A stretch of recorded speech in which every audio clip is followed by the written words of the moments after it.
Hello students, welcome to science Acharya channel. आज अपन NCERT class 11th biology के chapter number 1 the living world के some important questions discuss करते हैं। तो क्वेश्चन नंबर 1 है 1 increase in mass, 2 differentiation, 3 increase in number of individuals, 4 response to stimuli. Which 2 points are known as the twin characteristic of growth. Question अपन को पूछा है कि ये जो अपन को 4 पॉइंट गिवन है, इनमें से which 2 points are known as the twin characteristic of growth. Option A है 1 एंड 2, ऑप्शन बी है 1 एंड 4, ऑप्शन सी है 2 एंड 3, ऑप्शन डी है 1 एंड 3। तो अपन चारों पॉइंट्स देखते हैं। पॉइंट नंबर 1 है इंक्रीज इन मास। जो इंक्रीज इन मास है ये ट्विन कैरेक्टरिस्टिक ऑफ ग्रोथ में आता है। नंबर 2 है डिफरेंशिएशन, ये नहीं है। पॉइंट नंबर 3 है increase in number of individuals, ये भी ट्विन कैरेक्टरिस्टिक ऑफ ग्रोथ है। और नंबर 4 है रेस्पॉन्स टू स्टिमुलाई, ये भी नहीं होगा। तो अपना आंसर होगा 1 एंड 3। आंसर होगा डी 1 एंड 3। इसको और डिटेल में देखते हैं। Increase in mass and increase in number of individuals are twin characteristics of growth. तो जो अपना इंक्रीज इन मास है and increase in number of individuals are twin characteristic of growth है। तो इसका आंसर हो गया 1 एंड 3, क्योंकि 1 में है इंक्रीज इन मास और 3 में है increase in number of individuals. Question number 2 है cell division occurs space in plants and space in animals. Option A है continuously comma only up to a certain age, B है only up to a certain age continuously, option C है continuously never, option D है once twice। अपन को पूछ रहे हैं cell divisions. जो अपना सेल डिवीजन है वो प्लांट्स में और एनिमल्स में पाया जाता है। तो इसका आंसर अपन डिटेल में देखते हैं। A multicellular organism grows by cell division. In plants this growth by cell division occurs continuously throughout their life span. Plants में क्या होता है? कंटिन्यूसली होता है, लगातार।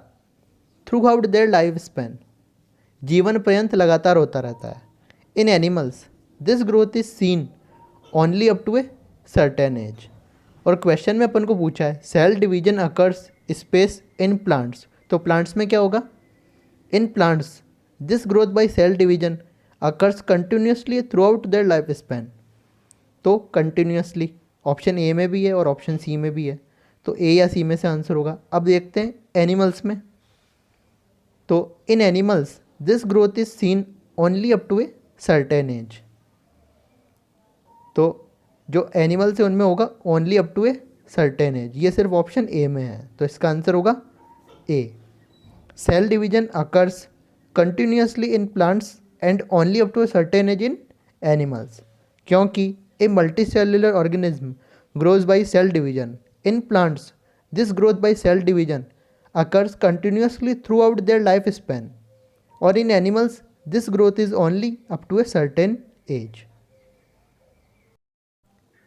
Question number 3 है which set of organisms multiply by fragmentation? Option A earthworm, amoeba, fungi. Option B earthworm, fungi, bacteria. Option C fungi, filamentous algae, protonema of mosses.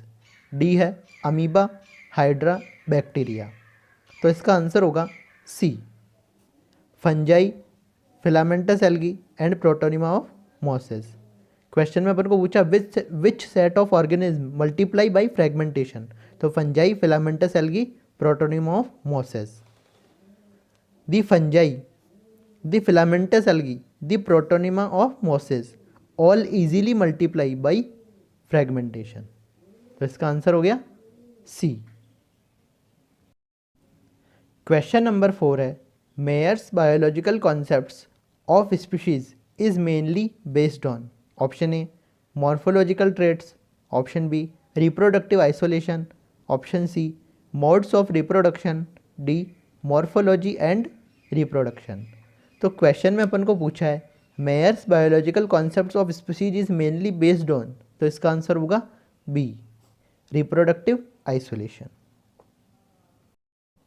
Question number 5 है basic unit और smallest taxon of taxonomy और classification is.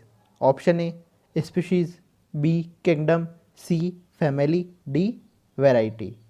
अपन जानते हैं basic unit of classification और smallest taxon of taxonomy, इसका answer होगा species. Species ही होती है basic unit of classification, smallest taxon of taxonomy. Basic unit और smallest taxon of taxonomy is species, तो इसका आंसर हो गया ए स्पीशीज। क्वेश्चन नंबर 6 है binomial nomenclature means. Option A one name given by two scientist, option B one scientific name consisting of a generic name and specific epithet, C है two names one Latinized other of a person, D है two names one scientific other local. तो जो binomial nomenclature है उसका मतलब जो option A है one name given by two scientist, ये तो नहीं होगा। ऑप्शन बी है one scientific names consisting of a generic name and specific epithet, तो जो बाइनोमियल नोमेनक्लेचर है उसका आंसर होगा B one scientific name consisting of a generic name and specific epithet. और जो सी है two names one Latinized other of person, ये भी इनकरेक्ट है। Option D two names one scientific other local, ये भी इनकरेक्ट है। Binomial nomenclature means one scientific name consisting of a generic name and specific epithet, answer होगा B. Question number 7 है a group of interbreeding organisms is. इसका answer होगा option number A है genus, option B है family, option C है order, option D है species. तो जो क्वेश्चन है a group of interbreeding organisms is, तो इसका आंसर है डी स्पीशीज।